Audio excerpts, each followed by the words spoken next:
Well, we have three amazing experts this month who are going to be sharing their invaluable knowledge with us on the topic of equality, diversity and inclusion. We have Mark Child from Skillsfirst, we have Kayla Halls, and we have Nausheen Khan, who used to be an Ofsted inspector. So a little bit about our speakers. Mark Child is a multi-award-winning expert in qualification development, assessment, and quality assurance. He's passionate about improving education and qualification opportunities for all, regardless of their age, identity, gender, sexuality, or neurodiversity. He's worked tirelessly for over 30 years to promote equality, diversity, and inclusion for everyone. Kayla, she's a research fellow at Middlesex University and has 6 years of early years teaching experience and 4 of research. She's currently working on a Nuffield-funded project focusing on advanced digitally mediated leadership development, and her research interests include leadership, pedagogy, and social justice. And Nausheen is a highly skilled early years educator. She's previously worked for Tribal and Ofsted as an early years inspector. She sees herself as an agent for change to improve the lives of young children, believing in removing barriers to learning for children and practitioners. Mark's going to start us off this morning, and collectively our experts will be discussing many aspects of equality, diversity and inclusion, how we can champion greater inclusivity across our sector, the needs of learners undertaking apprenticeships, making the working and learning environment inclusive for all, practical tips on how to support children and families, the importance of gender neutral language, the power of stories, and peer-to-peer behaviour-led unconscious bias and how to pose questions around these topics when interviewing for new staff. So without further ado, Mark will start off. Do you want to share my slides, Gail, please? Thank you. Okay, good morning everyone. I'm really pleased to be part of this webinar this morning along with Kayla and Nausheen. As Gail said, I'm currently head of stakeholder and customer engagement at the VTCT group, which is made up of the brands Skillsfirst, iTech, VCTT and Skills for Logistics. And my main role is to work across the group at a strategic level to influence and bring about change around assessment of qualifications and endpoint assessment. But I also have a specialist advisory responsibility for early years health and social care and EDI, hence the reason why I'm with you today. Today we're going to be talking around EDI in early years, looking at equality in terms of trying to give everyone the same resources or opportunities, equity so that we try and give everyone what they need to be successful in their careers, and looking at how we can be more inclusive and diverse in early years. I know that there's already a lot of good EDI practice happening in early years settings at the moment, and it'd be really good to hear from you today with regards to what you're doing currently around the EDI landscape. Obviously, as we've already said, there will be an opportunity to ask questions and share our thoughts with each other. So I hope you'll find this webinar a really positive experience. If I could have slide 2, Gail, that would be great. I'm going to be focusing on 5 key topics this morning: people of pride, access to education, assessment in action, men in early years, and the development of a national gold standard induction programme. All of these key areas are part of the ongoing work I'm doing currently at Skillsfirst and across the VTCT group to promote EDI good practice for both employers and workers alike. The first topic this morning is people of pride.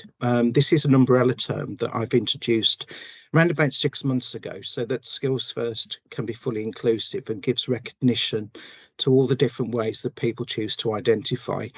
You're probably aware currently there's over 40 ways in which people choose to identify. So I'll be talking about people of pride this morning, as opposed to using all the acronyms that are out there at the moment, such as LGBTQIA+, because I want to make sure that we're all encompassing and we look at all of the identities that are currently out there. Just to give you a bit of background to the People of Pride project that I've been working on, back in early 2018, I spoke at a National Health and Social Care and Early Years conference about the importance of embedding people of pride, knowledge and understanding into everyday working practices. And after the conference, a number of people asked me if I go away and develop a qualification to provide the relevant knowledge and understanding for everyone. So in May 2018, I took the idea to our board of directors at Skillsfirst, and they were quite happy for me to move forward with this project and develop a qualification. So I formed a reference group of around about 120 people, made up of people who identified as either a person of pride or who were employers and other organisations who were keen to engage and improve practice nationally. And together we developed a set of learning outcomes, which actually then turned into a level 2 qualification. In February 2019, I launched the first national Ofqual regulated level 2 qualification in understanding how to support people of pride in the workplace.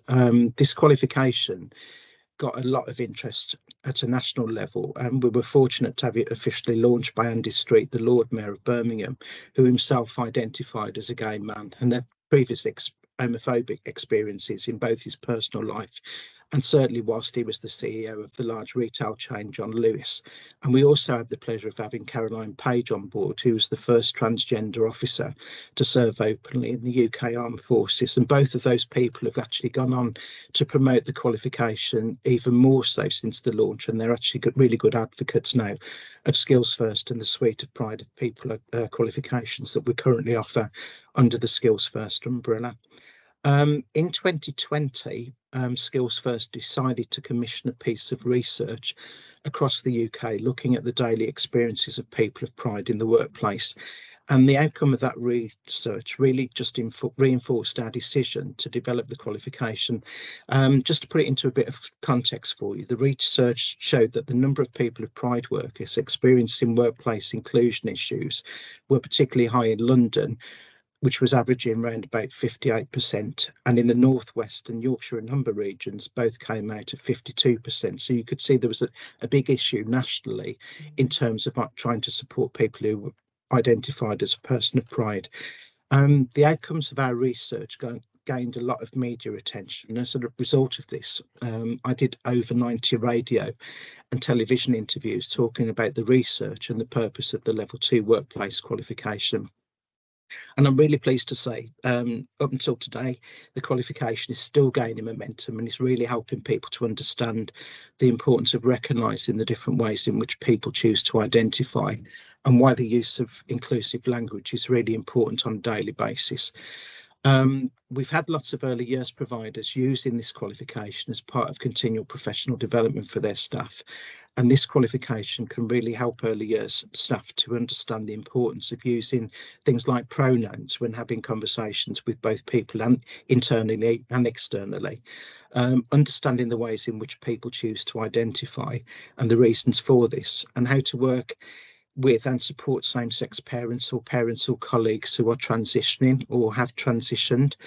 I'm still seeing a real reluctance in both education and work at the moment around organisations being able to embed this knowledge and understanding into everyday practice. And I really think it's the fact that people are worried about getting it wrong and upsetting people. But obviously we have to start somewhere, because if we don't try, then nothing is ever going to change moving forwards. Simple steps like the correct use of preferred pronouns can really show people that you want to bring about change. No organisation is going to change things overnight, and bringing about positive change is going to take some time. I'm sure you may well have come across same-sex parenting and work as parents, carers changing gender. And this is now happening more and more. And I'm really pleased that people are now becoming more confident in being their authentic selves, but there's still a lot more work to do. At Skillsfirst and across the VTCT group, of which obviously Skillsfirst is a part, we have EDI at the forefront of everything that we do, because we want to make sure that all of our services and products moving forwards are fully inclusive. And the more statutory bodies, organisations and employers that we can engage with, the better chance we have of bringing about these changes that are needed, not only in the early years sector, but across all of the industry areas that we cover as an awarding organisation. The full suite of the Skillsfirst People of Pride qualifications are up on the website. So if you want to have a look at those after today's meeting, then if you just go across to the Skillsfirst website, you'll actually see all of the qualifications posted there for you, together with the qualification handbook, so you can see the sort of content that we're covering.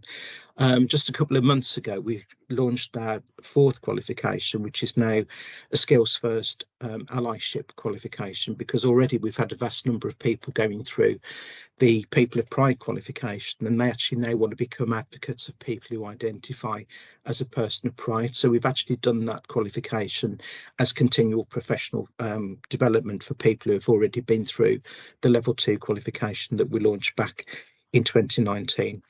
In terms of access to education, I'm currently doing a piece of work at the moment looking at how we can support more early years practitioners into education and work, and exploring the barriers that are preventing workers being able to enter the sector.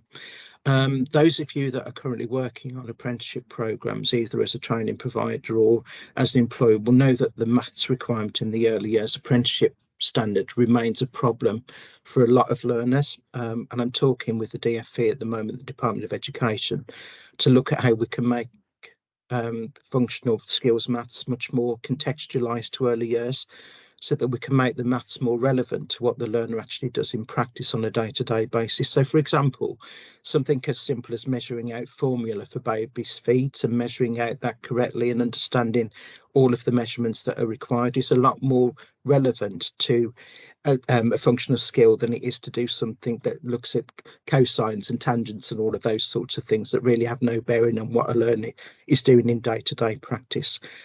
So a lot of the content that sits inside the maths functional skills at the moment really isn't fit for purpose, and I think DfE are acutely aware of that, but obviously they're led by what the ministers require in terms of a national standard, both for maths and English at a national level. But I think the more that we get feedback from colleges, training providers and early years employers, the more chance we'll have of bringing about change, because obviously it's not about doing away with the quality of functional skills in any way, shape or form. It's just making it much more real for the learners. And if we can actually align functional skills to what they actually do in practice, I think we'll get a lot more early years practitioners coming through for apprenticeship standards. I'm also in talks with the DfE at the moment about the development of a bridging qualification in early years, which would allow people with higher level qualifications or degrees outside of early years to do a bridging qualification, where they would be able to gain the early years knowledge, skills and behaviours to become an effective early years practitioner as quickly as possible, so that we can help them address the current recruitment retention problem that we are facing in the sector at the moment.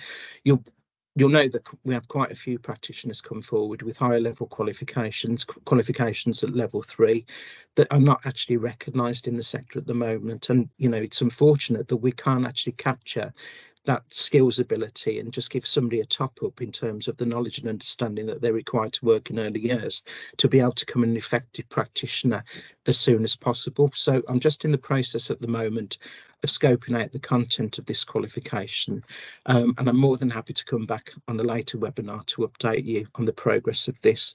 As I say, we are scoping the qualification at the moment. We've got an awful lot of people involved in looking at writing the learning outcomes and the structure of the qualification. So hopefully in the coming months, we'll be able to take that to Ofqual and get it as a regulated qualification and have that as part of our toolkit in terms of actually meeting the needs of recruitment and retention in the early years sector moving forwards. In terms of assessment in action, I guess a lot of people on the webinar today will be or have been supporting workers through early years apprenticeship programs, and are actually aware of how difficult it can be for learners to juggle the need to achieve an apprenticeship alongside doing their day-to-day job. I'm currently looking at how we can make assessment on qualifications and apprenticeships much more real for learners, and enable them to use naturally occurring evidence through their everyday work to meet the assessment requirements of the apprenticeship standards. Obviously, in terms of early years apprenticeship standards at all levels, whether it be 2, 3, 4 or 5, they're meant to confirm the learner's competence. So it's vitally important that assessors focus on much more observation of learners in the workplace, supported by oral questioning and professional discussion, to link knowledge and understanding to actual practice. This is a key factor when learners enter the endpoint assessment gateway for their apprenticeship programs. As an endpoint assessment organisation, we test that that learner has all the knowledge, skills and behaviours to be able to work effectively in the sector. So ongoing formative assessment and testing is key in preparing the learner for this endpoint assessment test. And we're doing an awful lot of work at Skillsfirst in terms of hand-holding assessors and IQA staff around showing them how to actually support learners through apprenticeship standards, getting them ready for endpoint assessment. So hopefully at the end of the process, they will actually come out with achievable grades and making sure that they do actually achieve their apprenticeship programme in full. So at Skillsfirst, I'm working with all of our approved centres to change the way in which qualifications are standards are being assessed moving forwards. And all of our centres are now being offered a diagnostic visit so that I can drill down into each assessment method that the centre uses to ensure that learners are being assessed effectively and that the assessment methods that are being used are appropriate for the individual learner, especially where they may have a neurodiversity need of some kind.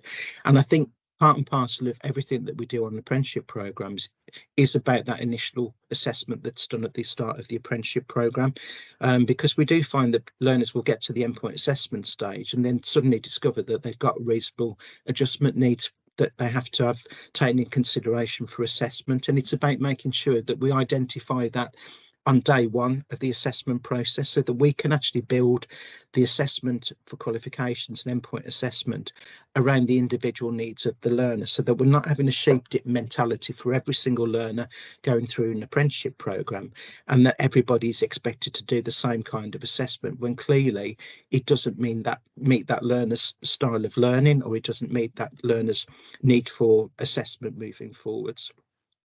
I'm also acutely aware that it's very difficult for employers to release learners from the floor for apprenticeship assessment. And as an awarding organisation, I want to make sure that we're fair and equitable to everybody and ensure that we work with our approved centres and employers to give the learners the best opportunity to gain evidence whilst causing the minimum of disruption to the service they're working. You'll probably be aware from things that have happened on social media and in the news and certainly in FE Week and statements from Department of Education that we're going to have a revised level 3 early years educator apprenticeship standard in early 2024 that won't contain a mandated early years diploma qualification, but it will still require learners to be formally assessed against the new knowledge, skills and behaviours assessment criteria. So at Skillsfirst, we're now working on a programme to prepare our approved centres for delivery of this standard, and it will mean that assessors and IQA staff will need to adapt the way in which they support and assess learners currently so that learners can get the very best experience as they go through their apprenticeship standard. Employers will also have a bigger part to play in confirming the competency of their workers going through the apprenticeship programmes. And as part of that added value at Skillsfirst, we will be offering apprenticeship surgeries to both assessors, IQAs and employers if they choose to attend, so that we can extend a helping hand to all of the people going through the early years standards in 2024.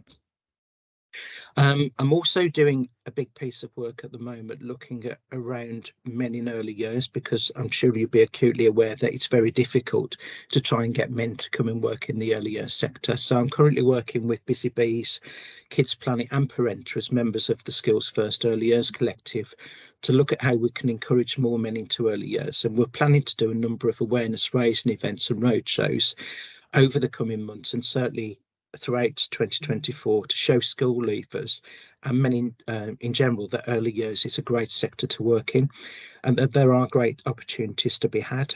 So please look out for these events on social media and share them wherever possible. If you'd like to get involved in this project, then please get in touch with me after today's session and I'll add you to the list of people that obviously can become part of that collaboration. Finally, this morning, I just wanted to talk about another piece of work that I'm doing at a national level, and this is around developing a national gold standard for induction. Now, the reason why I've done this, and this will go across both early years and health and social care, is because I'm acutely aware that at the moment, induction programmes at a national level across those two key sectors are variable. Some employers have really exceptional induction programmes for their new workers, and other induction programmes are not particularly good and obviously are flagged up via regular Ofsted inspections, because we read all of the reports that come through from Ofsted, so we can see key indicators of where centres or employers are falling down, in hope that we can actually develop a qualification or some sort of programme that will actually make the sector better.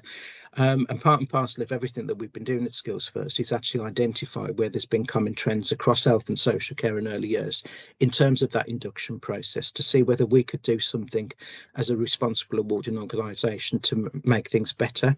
So what I'm doing at the moment is currently bringing together employers who are keen to work collaboratively with Skillsfirst to develop an endorsed national gold standard induction programme for workers. The main aim of this is to have a standard induction programme which enables workers to move from one employer to another without having to repeat the induction programme again.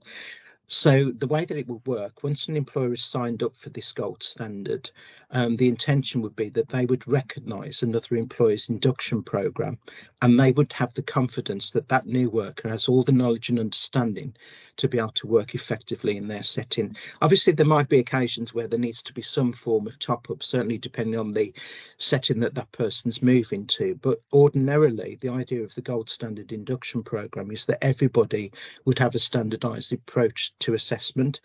And this national induction programme would be mapped to Ofsted, EYFS, and to the early years apprenticeship standard requirements. So there's always that alignment between what they're going to be doing at the induction stage as a new worker and what they'll be doing in terms of moving forwards, in terms of developing their own professional practice, getting ready to move on to an apprenticeship programme at a later stage, and making sure that the employer is actually showing Ofsted and all of their regulatory bodies that they are doing the very best they can to make sure that that setting is sound and fit for purpose, and is able to offer the services that are needed for the children that they care for. As I've said, Ofsted reports for nurseries often identify issues around the induction of new standards, and hopefully this piece of work will enable early years settings to have that induction programme which is standardised at a national level and which we can regularly update and keep in line with current regulatory requirements and practice. I've had a conversation already with DFE and Ofsted, and they're really keen to be part of this development. So again, if you'd like to get involved, please drop me a message after today, and I can get you involved in the meetings as we move forwards. Gail, can you just show the last slide, please, for me with my contact details? As I've said, all of these things are ongoing projects that I'm currently working with at Skillsfirst at the moment, and I'm really keen to actually look at new ideas, new ways of thinking. So if you've got something that you think might actually lend itself well to, working with an awarding organisation or an endpoint assessment organisation such as Skillsfirst, then please get in touch. I'm always open to new ideas. I'm always keen to think outside the box. So if you can think of something that would actually enable you to improve the EDI landscape, either for your own organisation or for sectors at a national level, then please get in touch, and I'm always happy to have a chat with you. That's probably as much as I can give you this morning, because I know Nausheen and Kayla have an awful lot of things to talk about as well, and I think we can pick up any general points in the question and answer session at the end of their presentation. So thanks, Gail, and thanks everybody for your time this morning. I hope you found it useful. Thank you, Mark. Excuse me, sorry. Thank you, Mark. That was very, very interesting. We've had a few questions being sent to us privately, which we'll get to at the end of the session. So the next person to present is Kayla. Yes, hi. Can everyone hear me okay? Yes, thank you. Thanks. And can everyone see my slides? Let me see. Yeah, we can see. Okay, perfect. Let me just get into presenter mode and we'll be good to go. Okay, so hello, as Gail was saying, my name is Kayla Halls, and I'm so excited to discuss how to support children and families from the LGBTQ+ community today. Thank you so much, Mark, for getting us started. It was a really lovely presentation. Just a bit about me. I have worked with all age groups from babies through preschoolers in the US and the UK. I am currently working as a research fellow at Middlesex University. I'm originally from the States, in case you can't tell by my accent, where I got my bachelor's in early years education, and I completed my master's degree in early childhood studies at the University of Roehampton. This is also where I completed my dissertation on the pedagogical techniques that early years educators use with gender diverse picture books. Because of my background, I really value the practical things that educators and managers can do to support the LGBTQ+ community in nurseries. So I hope my presentation feels really useful and responsive to your experiences, and maybe you can go away at the end and start doing these things right after. So today, I'm going to be sharing some general information on the LGBTQ+ community, including diverse family structures and gender diversity. And then I'll be sharing some practical tips for you all. And then I'll be closing by talking about books. Books are my favorite thing in the world, and they can be such a powerful resource when thinking about equity, diversity, and inclusion, especially for the LGBTQ+ community. So we're just going to dive right in. Okay, so when we're talking about diverse family structures, we're thinking of any family structure that goes beyond the standard cis heteronormative view of one mom and one dad. Cis heteronormative refers to the view that all males present as masculine and are attracted to females, and that all females present as feminine and are attracted to males. So when we're thinking past this definition, this includes not only families with lesbian moms or gay dads, but families with transgender or non-binary parents. I think it's also important to understand that families with different structures encompasses people outside of the LGBTQ+ community as well. So adoptive parents, foster parents, single parents, grandparents who are the primary caregiver, older siblings who may have caregiving responsibilities, and the list goes on. And then, of course, this can also intersect with the LGBTQ+ community. So some families may adopt or foster, for example. Of course, for this presentation, we're going to be primarily focusing on the LGBTQ+ family structures, but I wanted to make the point that a lot of families go outside of the cis heteronormative framework of one mom and one dad. Now, according to Averitt, though the actual number of children being parented by gay and lesbian individuals is unknown, we recognize that early childhood centers are often gay and lesbian parents' first institutionalized experience. That's a really big deal. We're kind of setting the tone for the rest of schooling when these families walk into our early years setting. Within this experience, though, there is a potential for marginalization to occur if we view these families as not normal. It can also happen when we have limited resources that reflect these families, or if we try to treat all families as exactly the same. Now, treating all families the same may feel like a fail-safe to not make them feel othered, but that often means that we have to overlook the needs and differences of LGBT families. So, for example, if we're thinking about Mother's Day, if you have a family with two dads, it's more helpful to talk to that family about how they want you to address that holiday with their child. So they may have a maternal figure or a grandmother that they want their child to make a card for. But in order to have those conversations, we have to acknowledge that the families in our care have different needs and that that's okay. So switching focus, let's think about gender diversity. When we're thinking about gender diversity, we're thinking about any gender outside of girl or boy. Some people will also say that all people are gender diverse because gender is considered to be a spectrum. You may hear terms such as transgender, non-binary, genderqueer, gender fluid, gender nonconforming, the list goes on. And I think as Mark was saying earlier, there's over 40 terms and ways that people can identify. And there's a lot of fluidity within these terms as well. Now, children are acutely aware of their own gender and the gender of others by the time that they're 18 months old. According to Pastel, children understand their own gender identity by 18 months and construct their personal beliefs around gender by 4 years old. Crisp and Hiller write that by the time children enter kindergarten, they readily differentiate between masculine and feminine roles and have a firm understanding of the types of behavior deemed appropriate for males and females. I'm sure you guys see this, especially in the preschool classrooms where children will regulate each other's gender by saying what girls and boys can and can't do. But why does this matter? Not engaging with gender diversity can limit children's identity construction and have negative impacts on their sense of self. We have the opportunity and obligation to support children's identity construction, self-esteem, worldview, and compassion for others. In other words, we can't be what we can't see, and we can't accept that which we do not know. Now, when educators are thinking about how to support the LGBTQ+ community in your settings, we have to remember that we don't exist in a bubble. The people around us influence how we address the LGBTQ+ community in our nurseries. So starting off, the opinions of families in your center will influence how you address these topics. For example, as an educator, if you have one family that complains about a book with two moms, you may feel compelled to just pull that book from your library. But on the other side of that, If you have families that are really into social justice or a part of the community themselves, they may encourage you to add more resources to your classroom.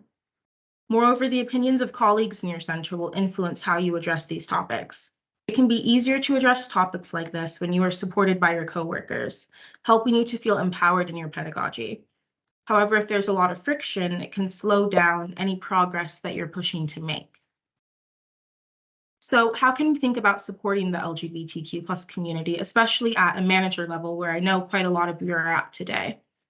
Now, Averitt et al. Shared some ways, including having a clear mission statement, offering training to staff, and that's something where, like Mark's trainings could come in handy, having anti-discriminatory policies, and having pride symbols around your setting. These actions make it very clear to families that your setting will choose to support the community. Moreover, offering trainings can empower your staff to feel comfortable supporting that mission. Okay, so now that we've gone through some more general information, I'm going to dive into some very practical tips for you all. Now, the first step is reflection, and this goes for really anything in life. Our backgrounds and ways of thinking innately influence how we show up as allies and advocates for our children and families. To show up as our best possible selves, we have to understand where our thinking comes from. So I've included some questions here that we can think about. Starting with, how did my family and I look at the LGBTQ+ community growing up? And how has this impacted the way that I think about the community today? What may I find difficult about discussing the LGBTQ+ community in the classroom? And what resources do I need to make this easier? How do my children, families, and colleagues feel towards the LGBTQ+ community? And how can I partner with them or challenge their perspectives when necessary? Now, these are hard questions. These are meant for you to kind of take home with you and reflect and think about. You won't be able to answer them right this second. But once we have a better grasp on where we stand and the work that we may need to do within ourselves, we can then focus our actions on our actions in the classroom. Which leads me to two very practical things I'm going to dive into with you guys today: gender neutral language, and then we'll get into interactions with children. So gender neutral language means moving away from binary labels like boy or girl in the classroom. I personally like to use gender neutral language for moments where I'm addressing the class as a whole, to avoid dividing children by gender, and to widen the possibilities of who can do certain things. So for example, instead of addressing your students as boys and girls when trying to get their attention, try saying class, preschoolers, or friends as an attention getter. It's a very simple switch, but it removes unnecessary gendering and is much more inclusive. Instead of lining up and dividing the class by gender, try lining up by names or clothing. One of my personal favorite ways to line up children is by the beginning or ending letter of their name. And then if they're older, you can also do letter sounds. This is a way to turn a very simple routine into a phonics lesson, and it's much more stimulating than dividing by gender. And finally, instead of saying mailman or policeman, try saying postal worker or police officer. Professions are still highly gendered to this day, even though we're in 2023, and it can be very helpful to kind of break that stigma with just your language in the classroom. Okay, so moving forward to interactions with children, I have two scenarios here that we're going to go through. What I'm going to do is read out the scenario, pause for a few seconds to let you think about it, and then I'll share what I think we should do. And then maybe this can come up again in the discussion later on if you guys have questions. But starting with this first one, a child gets messy and has to change into the school's spare clothes. We can choose between a dinosaur shirt or a flowered shirt. What should we do? So I'm just going to give you guys a few seconds here to think and reflect.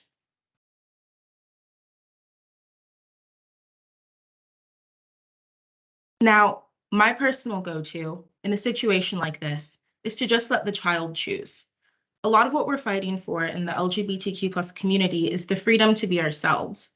So being an ally isn't always about making the opposite choice of what you think is expected for a certain gender. It can be as simple as letting the child choose what they want to wear and then being happy about whatever that choice is. So we have another one here. During dramatic play, a child wants to use pretend makeup. A peer says only girls can wear makeup, and that's kind of where that children regulating each other's behavior comes in again. I'm going to give you guys a few seconds to reflect.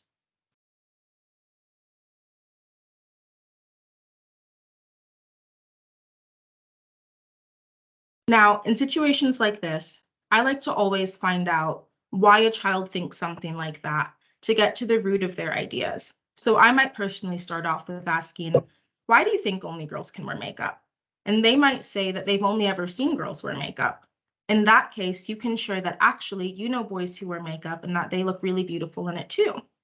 Or if they say that a friend or family member told them so, you can share that in your classroom, all people are allowed to play with makeup. These interactions are about challenging harmful preconceptions and rebuilding inclusive meanings. I want us to steer away from just shutting down children's thinking if it's harmful. That doesn't really teach them how to think critically about their actions and the rest of the world. Instead, even though it can be hard, I want to encourage you all to sit with children's ideas and then challenge them. By having conversations, we don't just shut down harmful language, we also help children build empathy and kindness for others and expand their worldview. Okay, so we've made it to my favorite section, children's books. So why do stories matter? Bishop states that books act as windows, mirrors, and sliding glass doors. This is such a beautiful metaphor. Books are a tool where members of the LGBTQ+ community can see some of their experiences reflected back to them, and a portal for others to understand their experiences. Simply put, stories allow us to see ourselves and to see the rest of the world. Also, books are powerful conversation starters.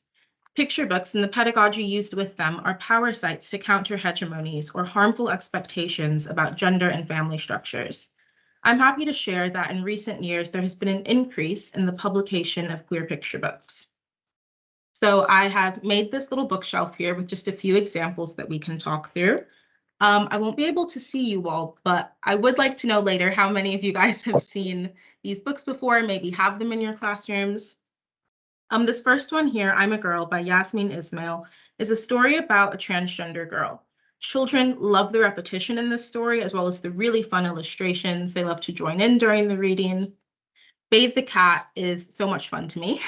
This one came out pretty recently, actually. This book shares the story of a family getting ready for their grandma to come over. The cat, pictured at the top, keeps interfering by mixing up the to-do list. This can be very helpful to talk about phonics, letters, letter sounds, things like that as well. An important point that I want to make is that these books can be used outside of conversations about the LGBTQ+ community. So for example, Bathe the Cat is a silly and fun book to talk about cleaning and chores. I know cleanup time is something that we all struggle with in our classrooms, and this could be a very fun book to talk about that. Part of supporting the LGBTQ+ community is showing that we are integral to our world. Including books with our community in areas that are not just about diversity is really important in that mission. Now, When Aiden Became a Brother is a beautiful book about a transgender boy who is expecting a new sibling. This won a Stonewall Honor Award, and I highly recommend it. Any book that has a Stonewall Honor, let me move this here, will have this little triangle on it. So that's a very good indicator if you're in a bookstore and trying to find something. And Julian as a Mermaid is very popular, very gorgeous book about a child who wants to dress up as a mermaid. It's also a wordless picture book. So it has some words in there, but it's very picture heavy, which can be good for younger children. And Tango Makes Three is quite popular, and I believe it was written in 2003, so it's been around for a while. It's quite popular and discusses the two dad penguins at Central Park Zoo.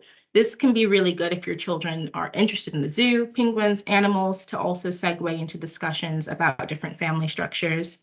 Mama and Mummy and Me in the Middle came out recently and is a book about two moms. And then we also have Introducing Teddy, which is great for talking about transgender identities.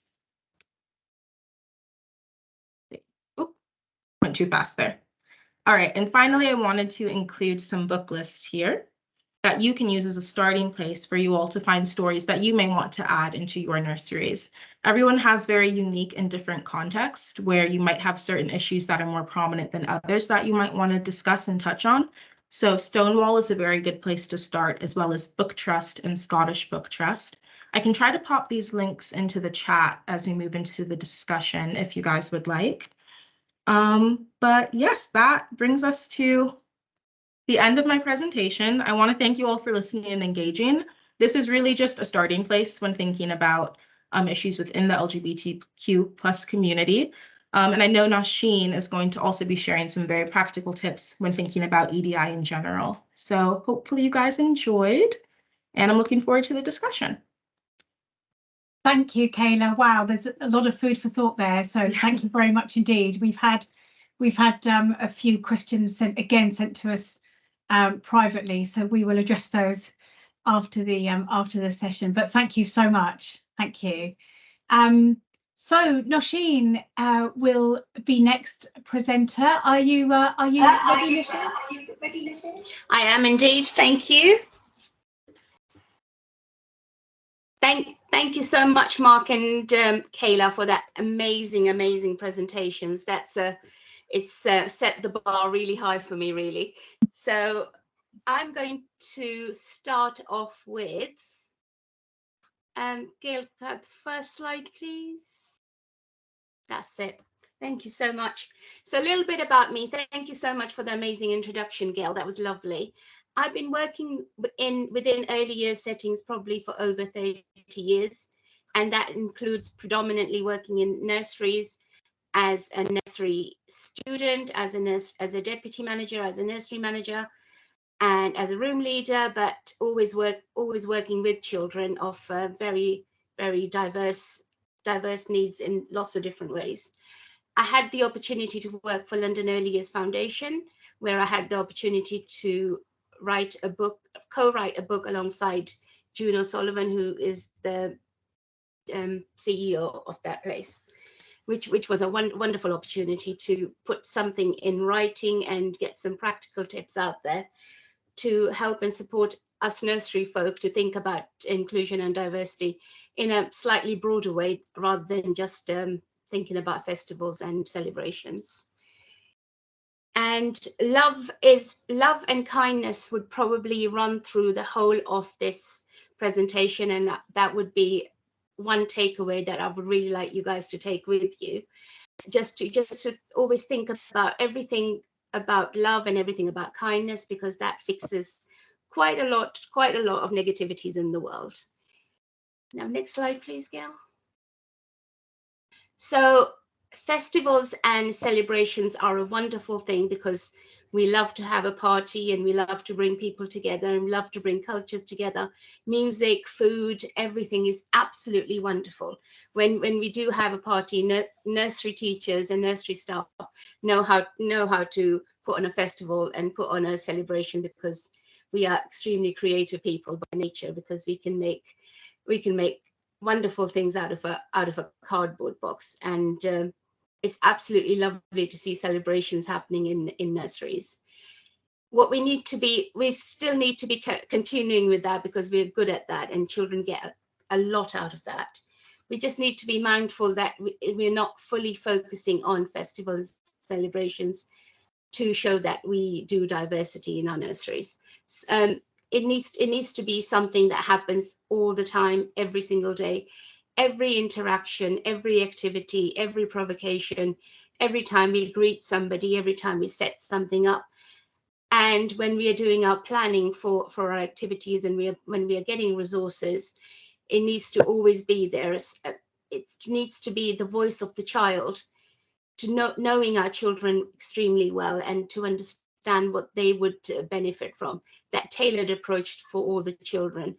Tailored approach for all the staff, making sure that the team feels included, making sure that our hidden curriculum is also saying what our enabling environment is saying, and just being mindful that it's more than festivals and celebrations. Festivals and celebrations enhance it. That's like putting a bow on a wonderful present, but it's an everyday interaction, and allowing children, allowing staff, allowing parents to have that space so that they can open up, they can share a concern, because nursery is the first point of contact for a lot of parents, and nursery teachers are their rock, because it's the first time, like Kayla said, the first time parents are handing over their baby to what might be seen as a stranger other than the family.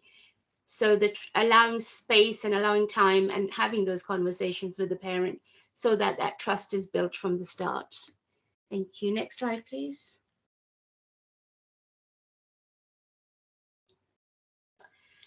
Over here, we're going to discuss beyond race and culture. So when we think of inclusion and diversity, many of us might think about what we can physically see. It's what our skin color is, what our age is, and if we have any physical disability. These things probably stand out a lot more than the neurodivergence and other things that might make us different from other people.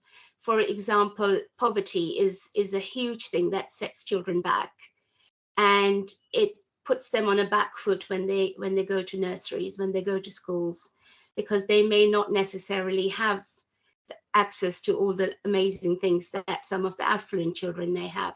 So it's our job as nursery teachers to recognize that and to be sensitive towards the needs of the parents, and perhaps not be so judgmental, and understand the difference between the needs that those parents may have, and just dig a little deeper and find out a bit more, build a relationship with those families and find out what their needs are. And another example of that could be a child with a disability. Now, this, for example, a child with ASD or child with ADHD, these are mental diagnoses, and sometimes in a nursery, when we think a child who's got additional needs is going to be joining our nursery, and I'm going to be the key worker, for example, it could seem a bit daunting.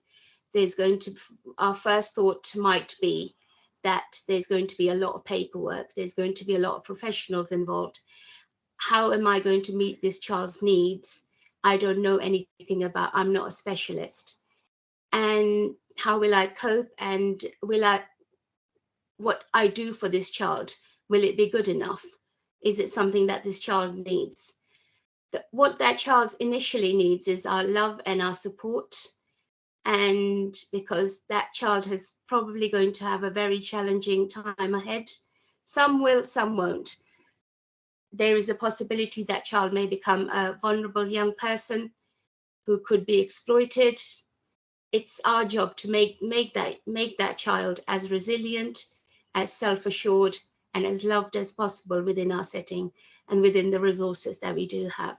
Sometimes assessments and statements and these things take a very long time, and we need to be mindful that every day counts, every day matters, and childhood doesn't wait for a referral, for a diagnosis to come through. Our job starts when they join the nursery, and the parents also are finding, if they've recently found out that their child have got a diagnosis, they have then got a whole heap of paperwork, a whole heap of everything to get there, mentally to get themselves around this, emotionally to understand, accept what's happening, and how to get the best for the child. The key person at this point plays an extremely important part in keeping everything together, in supporting that family, and just doing little things, small things to make a huge difference. And one of the examples I'd like to share is a child with ASD, autism spectrum disorder, who's got a heightened sense of smell. Just an example that child has got, if that child uses a fabric softener at home. And so speaking to the parents, for example, and asking, what smell does your child associate with at home? And then maybe washing the nursery cushions in that fabric softener, or spraying some of the smells that the child is used to, would instantly make the nursery environment a little less alien and a little bit more homely. They might be able to connect, they might be able to take that initial step of leaving mum or dad's hand and coming into the nursery and just letting go, because they feel that there's something in there that they can connect with. And none of us need to be specialists in autism or in ADHD. We just need to know our children And this is from an Ofsted point of view and from a nursery person's point of view as well, is how well do we know our children? And that comes from just watching them, observing them as an individual, seeing the child before we see the diagnosis, because they may have a learning disability, but they may also have likes and dislikes within the nursery. They are still a person before there are a diagnosis. And it's our job to just make those subtle changes, the little changes that we can, to make that child's life a little bit easier. If we feel our environment is overstimulating and the child is getting a little bit anxious halfway through the day, then building in a small den for them, or just changing our routine and tweaking our routine a little bit, would make a humongous difference to that child. And poverty, disability, age, religion, all of these things are also needs to be considered when thinking about inclusion and diversity. Thank you. Next slide, please, Kayla. So our job is to make sure that when the vulnerable child leaves the nursery, they are as equipped as they can be to face the world that they are going to be part of. They already are a part of, and how to find their place within the mainstream schools, because there's always going to be some challenges. There's always going to be unkind children that they might come across. They might be prone to bullying. They might be prone to exploitation. So it's our job to give that child that golden period within the nursery, so that they've got some resilience to fall back on, so they can be brave, so that they can stand for themselves, because they've had that understanding within a safe space within the nursery. And it's also our job to educate the children who will be that child's friends, to have the tolerance before any biases, before any peer pressure, which is a huge thing for children, especially when they get a little bit older, that they are heavily influenced by what their friends think and what their friends want. We need to make sure that we get there before them, and we make them think about kindness, we make them think about tolerance, from activities, from discussions, from everything that happens within the nursery, from being their amazing role models that we already are. If they see teachers being kind to other teachers, if they see kindness all around them, they'll remember that. And when hopefully that would be something that they can use to fight back all the negative influences on them, and be a champion for a child who needs them, and be their friend, and not see their disability, and not see the differences, and see the child for who they actually are. And that's our responsibility, that we are sending those children into the world once they leave our little cocoon of love and our lovely nursery, where they're nurtured and they're loved so much all the time, where the ratios are so wonderful and we know our children so well, into the world where that may not be their reality after they turn 5, or when they go to school, or when they go into the real world, because the resilience comes in the early years, and resilience comes from our team, from us, from the nursery teachers, because we are the children's superheroes. When the child's at nursery, their world is very, very small. They are not, I'm hoping they're not influenced by TikToks and Snapchats and things like that. They literally have their home, or they have nurseries, or they may know a few other people. And nursery is where they predominantly spend the most of their time, and they look up to their teachers, and they look up to their educators as their most amazing role models. We should use that superpower for the good, and do some good with that power, and believe that we are their positive role models. Thanks, Gail. And it's also for the nursery, for the parents as well, because recently I have started working, so I've temporarily left early years only briefly to work with some families with where the children are much older. And what I'm finding is that if I need any information about the families, we still have to go and backtrack and go back to the nurseries where that child originally started their journey and find and speak to the key person and find out what they were like as a child. So the point of contact still is the nursery, because that's where the child was initially, where they went and where their personalities were probably being formed, and where the teachers and the educators knew them so well. It's that intimate knowledge about a child that can only come from nursery teachers and nursery workers, that nobody else can probably give that information, because we know our children so well. It's believing that children are always absorbing from us, always learning from us, which means that at times they may also take when children are copying us, when children are imitating us, they may not necessarily differentiate between the good and the bad, for example, and they may also take our unconscious biases with them as well. So it's always being aware that children are always listening, children are always looking, and children are always absorbing. So we need to be the most amazing role models for them all times. Every interaction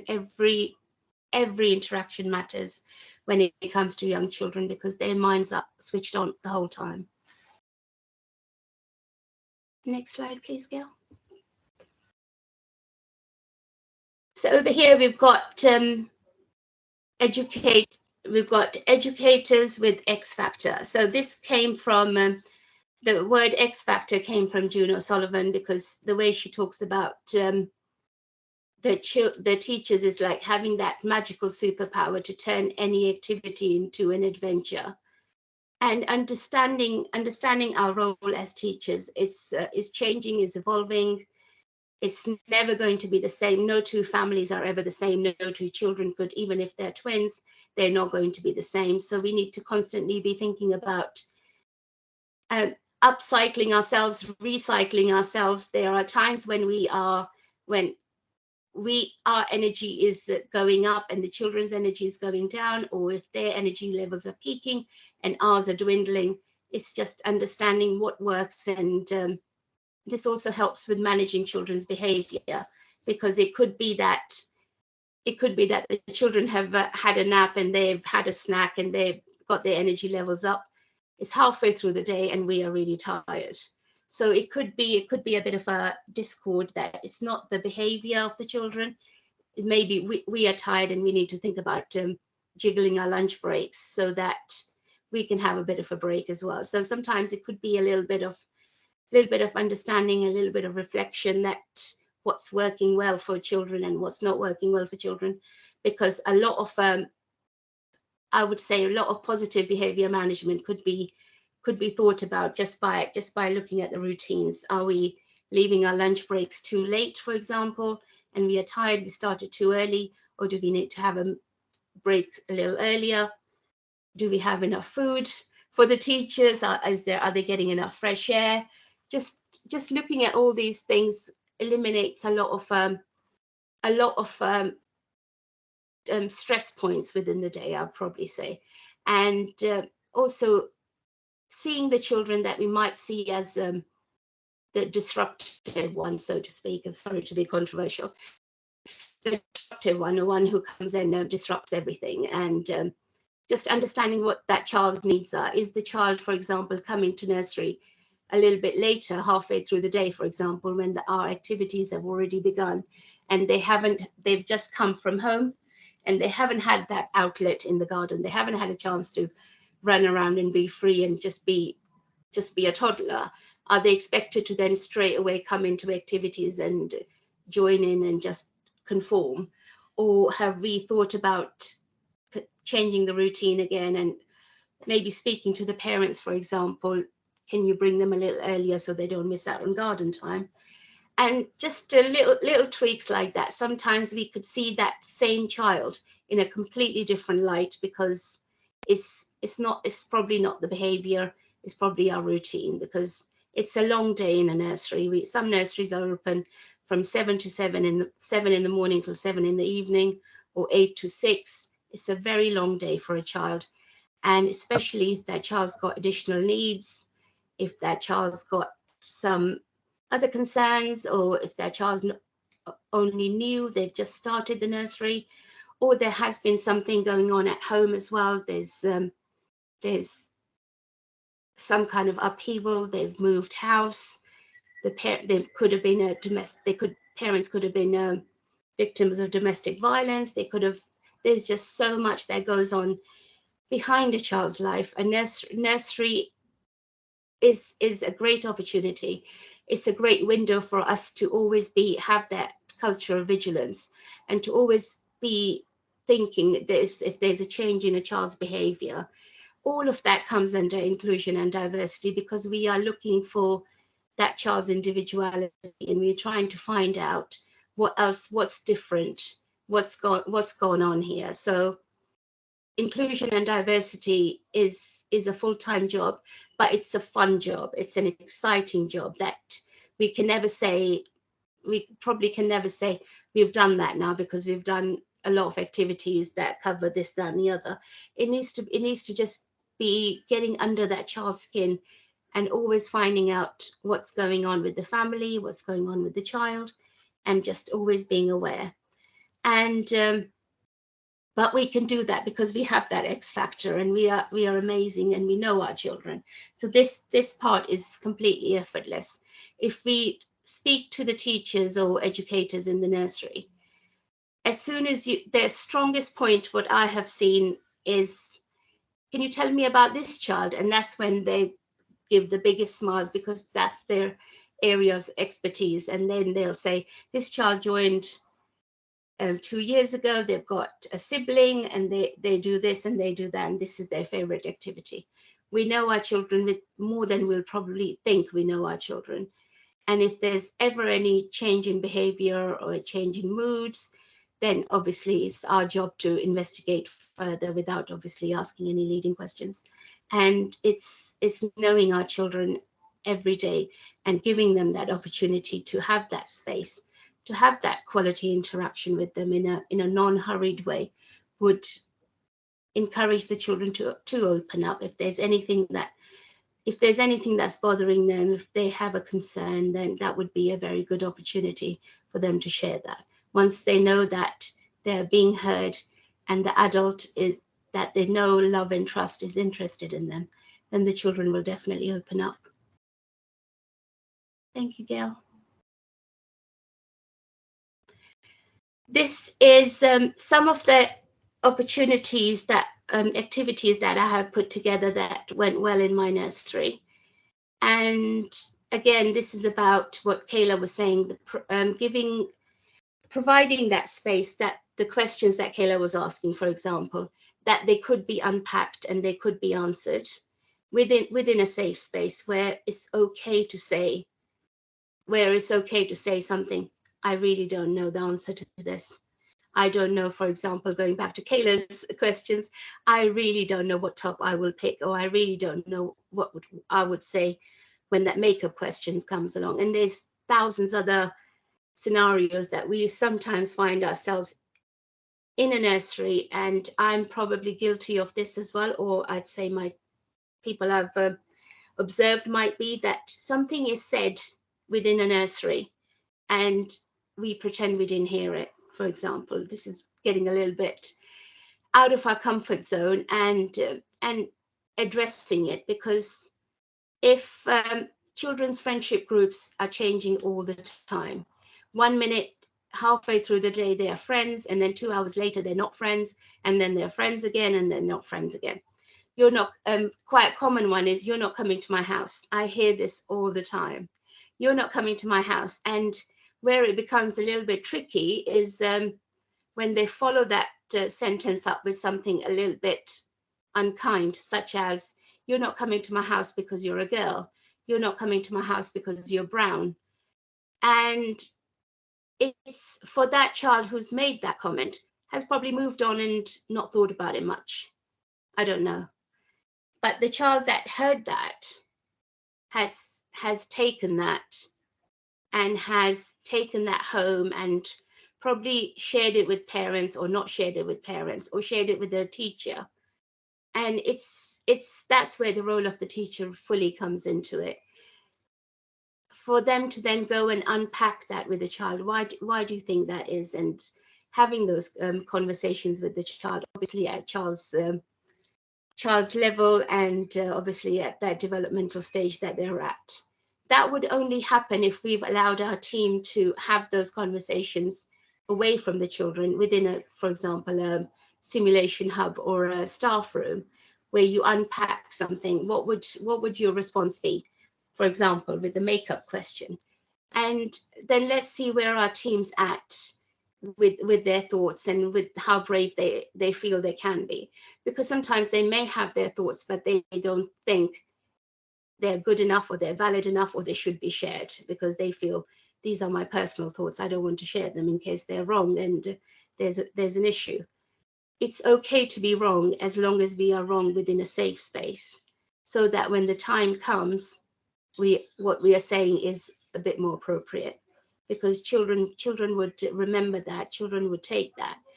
And similarly, we need to sometimes educate the families as well, and we need to educate our co-workers as well, because what we don't know can sometimes be scary. It can be uncharted territory that probably we feel it's not for me, or I shouldn't be going there, or I'm not qualified enough, or I'm not trained enough for this.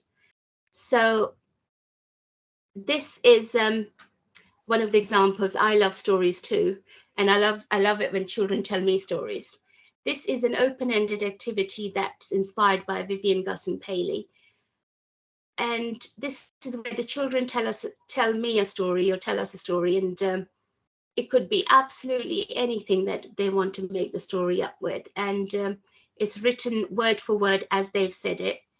And then it's shared with the parents, shared with the teachers. It's a really personal way of empowering children to be the superheroes within their story.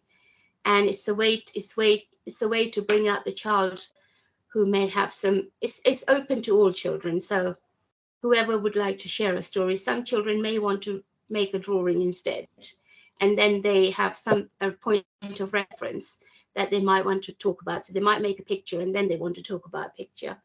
It's another fun way, exciting way to get to know the children and allow them the opportunity to share, to express themselves, rather as some children we know very well who don't do terribly well during circle time, because they not necessarily have that bravery to stand up and talk about something within a circle. And but if they have some kind of a point of reference, it's more likely that they might be a little bit braver. Thank you so much. Thank you. I hope that was helpful. Thanks very much. That's been brilliant. Thank you so much, Nausheen. Thanks, Mark and Kayla and Nausheen. This has been great. I haven't been able to attend the last couple of sessions for Rachel's webinars, but I have thoroughly enjoyed it, and we have been inundated. I doubt very much we're going to be able to get through all the questions, but I'll try. I do speak fast, so I'll try and speak faster so that I can get through as many as I can. Mark, there was one for you, just quickly that's come through. You're speaking about the roadshows that you're doing, certainly around working within the early years sector. And I know Parent has done a lot of work with authors who've written books about men in early years to try and promote that. One of the questions was, how can we actively involve families and caregivers in promoting equality and diversity and inclusion within the early years settings? So can they be part of your roadshows, or what are you doing to kind of promote that?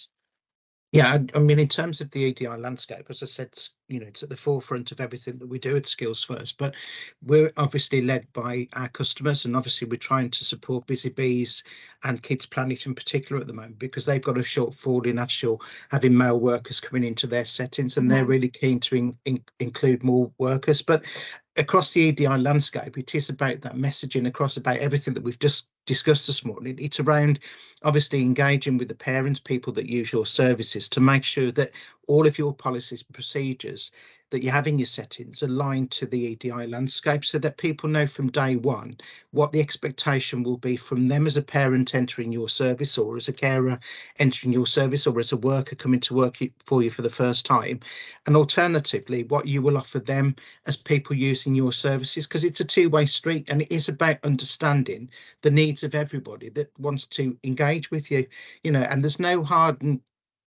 right and wrong answer in terms of anything that we talked about today. It's about making sure that whatever we do clearly aligns to being fair and equitable to everybody, whether they're using your services or whether you're employing them as a worker.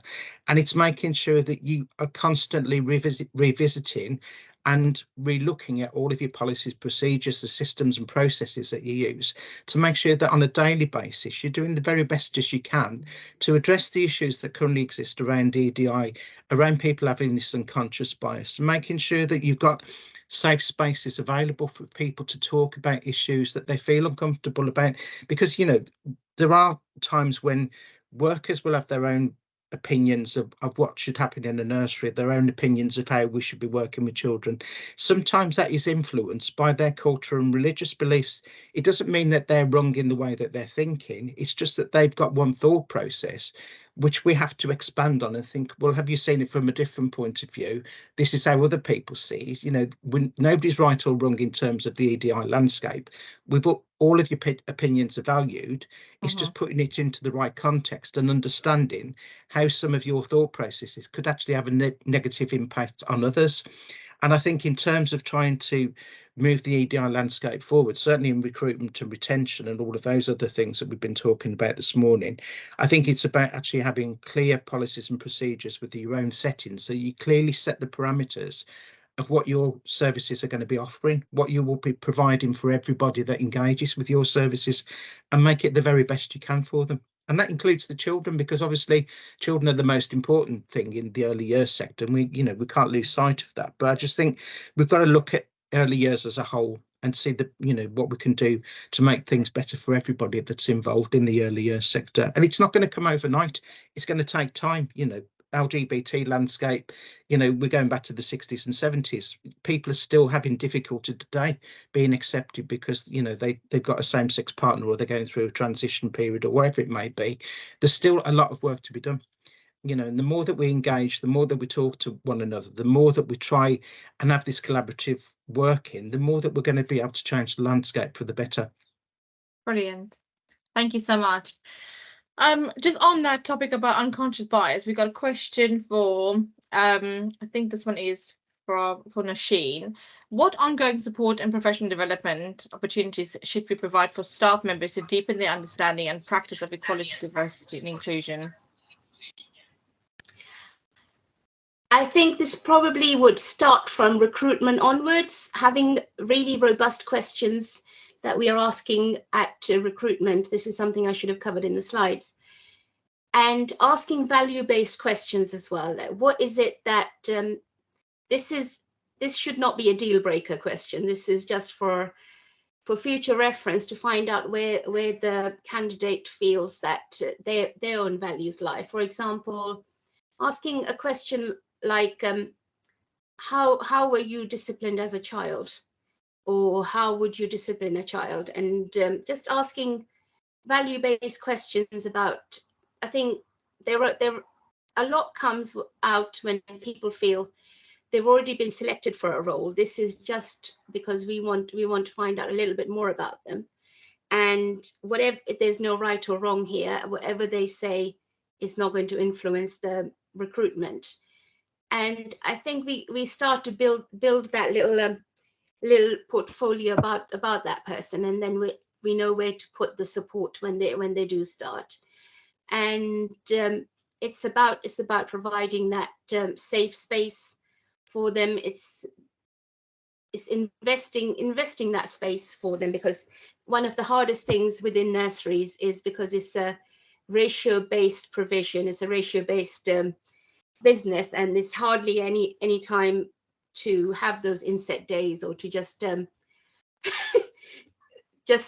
the children to sleep and then have a staff meeting. It very rarely happens. We try to have room meetings, but then in in early years, nothing ever goes to plan, and yeah, that'll be your most chaotic day. But building in those times and jiggling your staff routine and ratios and things like that. Maybe one room can help another room, and so that a team can have that reflection time to ask each other these provocative questions, so to speak. My question was to my team was, what would your thoughts be if a same-sex couple brought their child in? And for that moment, I saw rabbit in the headlights, so to speak. She literally, it's nothing against her, but it's something that she hadn't ever come across. And it's like, it can happen, it probably will happen, and I just need to know where we are with you. And again, just reassuring that it's a safe space. We all need to start somewhere. We all need to learn from somewhere, and it's a good place to know. When I think from recruitment and induction and probation and all of these things, having those really robust questions when you ask initially, and in your induction process as well, making sure that we do all the usual things, and having inclusion and diversity questions right from the onset. So from their week 1, for example, they are already looking to find out where they can find things and look for things and policies, and also just understanding the dynamics of the nursery and where they're working and how they fit in and how they belong. I think it needs to start from the start. Brilliant, thank you so much. It's never been true, isn't it, at the mouth of babes, because I think we just don't know what's going to come out their mouths and how to do it. So that such a diverse day, every day is going to be, you know, what curveball can be thrown into you and how to deal with that. So it must be making staff training really, really difficult.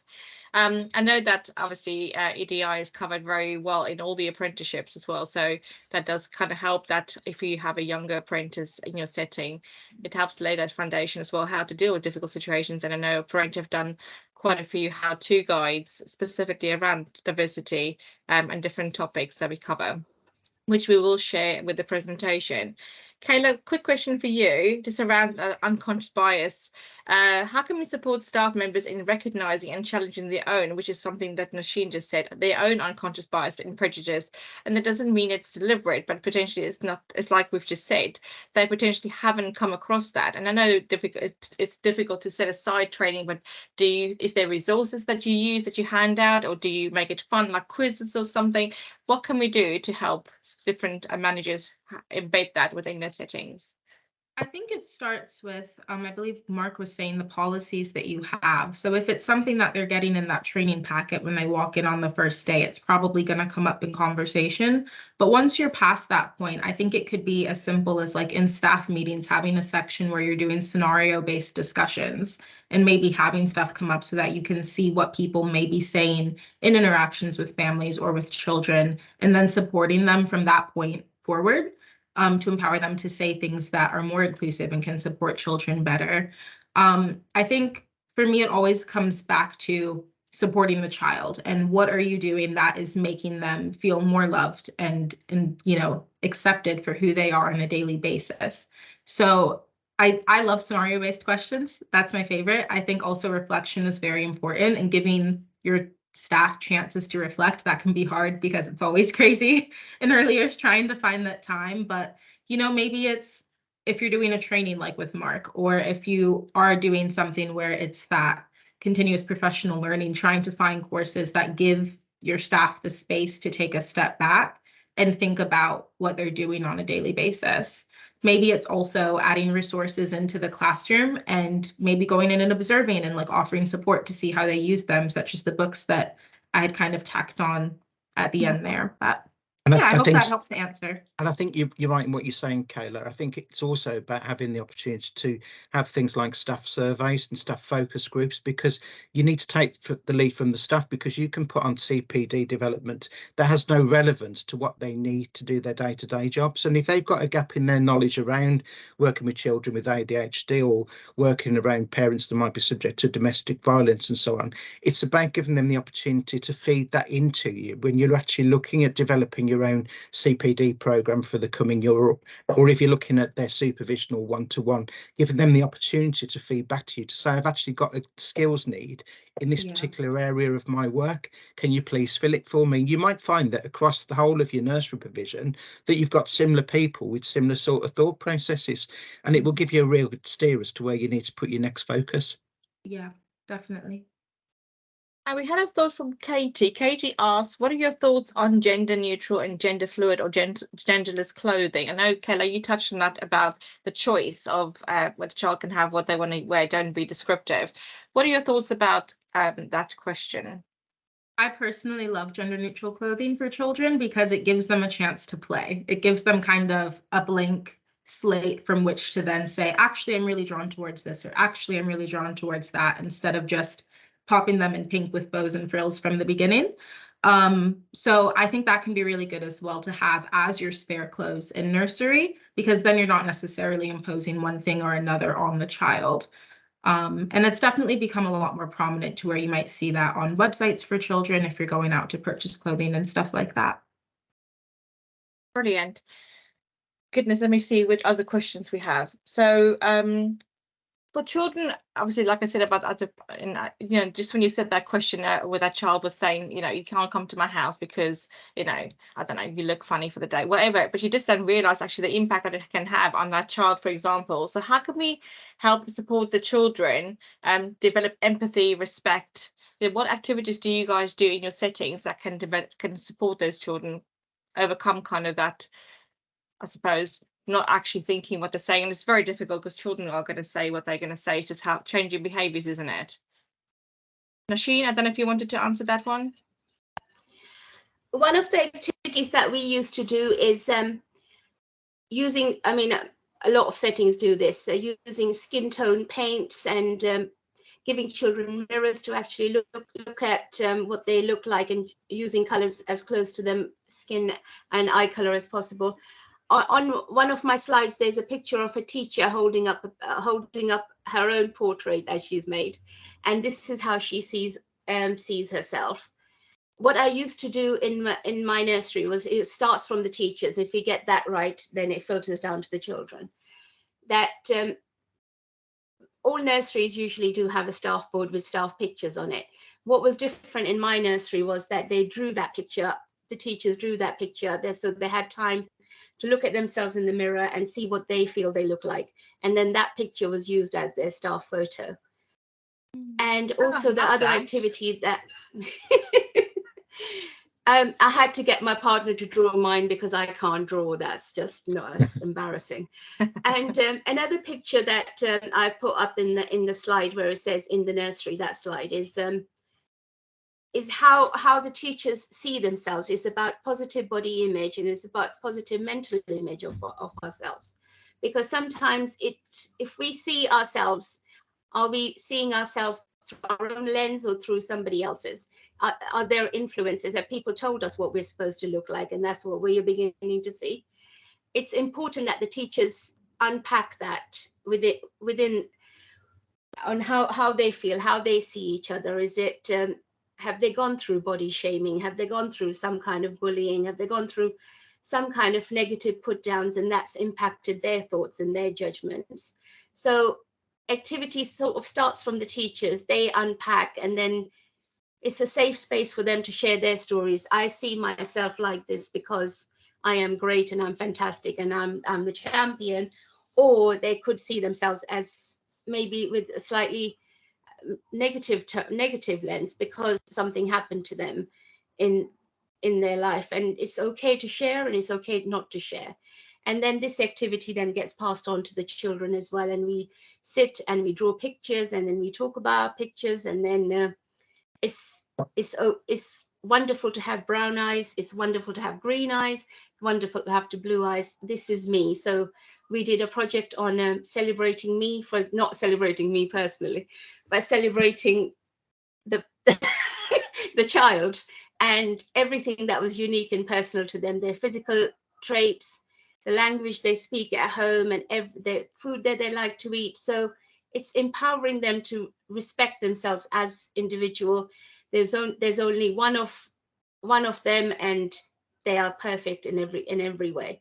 So it starts with the teachers tackling what's how they view themselves, and then asking the children to draw themselves, and using the colors that they feel that if their hair is brown, then they use the brown. But it's not guide. We just supply the resources. We don't guide them to what pens I love they that. use. I think I'm going to implement that at work, where I can say we need to draw a Southpaw, because I can only draw stick men, which means my chubby cheeks will definitely disappear. So I'm definitely going to use that. Thanks for that. It's going to really improve my self-image. Okay, guys, we're running out of time. I've got a couple of questions. Just one, decide who would like to answer this one. This is quite a good one, actually. Have you noticed a difference in children's behaviour or development when they had a male educator within your setting? Have you seen any difference, or have you seen changed behaviours? Who would like to answer this one? Nausheen, you can answer that if you want, if you have seen. You're on mute at the moment. So my experience probably would be that with great things comes great responsibility. And it's absolutely a joy to have a male co-worker. Absolutely. Nurseries need thousands, hundreds and thousands of men to apply for nursery teacher roles, because they are needed. And it's the influence that all nursery teachers need. It changes the dynamics within the team, completely changes the nature of how the children are. And it's a wonderful thing. It's also a responsibility that we need to understand and we need to undertake as nursery managers, because we need to then safeguard those wonderful men that we've got in our team. And something that is very important is for them to not be used as an ornament. It's not that we have a man in our team and it's come and see we've got a male room leader in our room. It's not a showpiece. He's there as part of the team, and sometimes that can, not always, sometimes that can change the perspective of the parent as well, because when it comes to the intimate care of their child, that's where sometimes, not always, because everyone's different, that's where issues may sometimes come, and the parents might say, I don't want him to be my child's key person.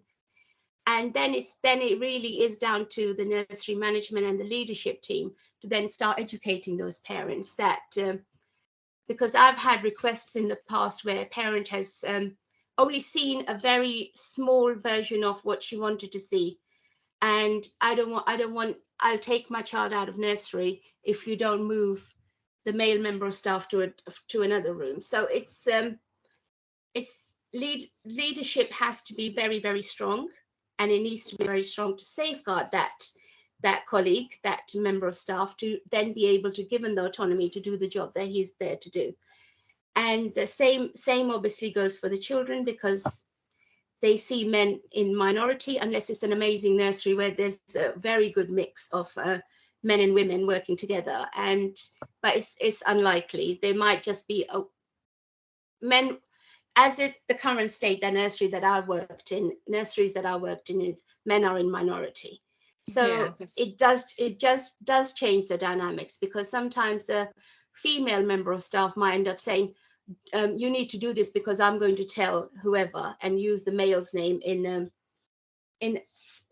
as if he's the disciplinarian and he's going to come in and deal with the child. So it just needs to be educated and needs to be tweaked, that the male member of staff is there to do a job much like the female member of staff, and he's not a showpiece, and he's not somebody that needs to be targeted, and he's not there somebody to be constantly disciplining the children, because that's everybody's job, and we all need to manage children's behavior, and it should not ever be down to that one person. So I feel that having a male member of staff is amazing for the nurseries, because they bring it's a different feel, it's a different energy, and it's always, my experience has always been very positive. But I do feel that the leadership team needs to be aware at the back of their mind that they may have pushback, and they need to be ready for that pushback. Brilliant. Thank you so much. Mark, just to wrap up, do you have anything to add to that? And then we need to wrap up. No? Brilliant. Kayla, Mark and Nausheen, just again, thank you so much from us here at Rainter, and I'm sure everybody else has joined us for this webinar to say thank you. It's been insightful. I have loved it. There's loads of other questions, so we will probably send this to you guys individually. If we have time, we will add it to the presentation. Don't forget to request your free CPD certificate for today if you've attended the webinar, and we will send you out that for your own portfolio of development. Thanks again, guys. Have a fantastic day. Speak to you all soon. Thank Bye-bye. you. Bye-bye. Bye-bye. Bye-bye.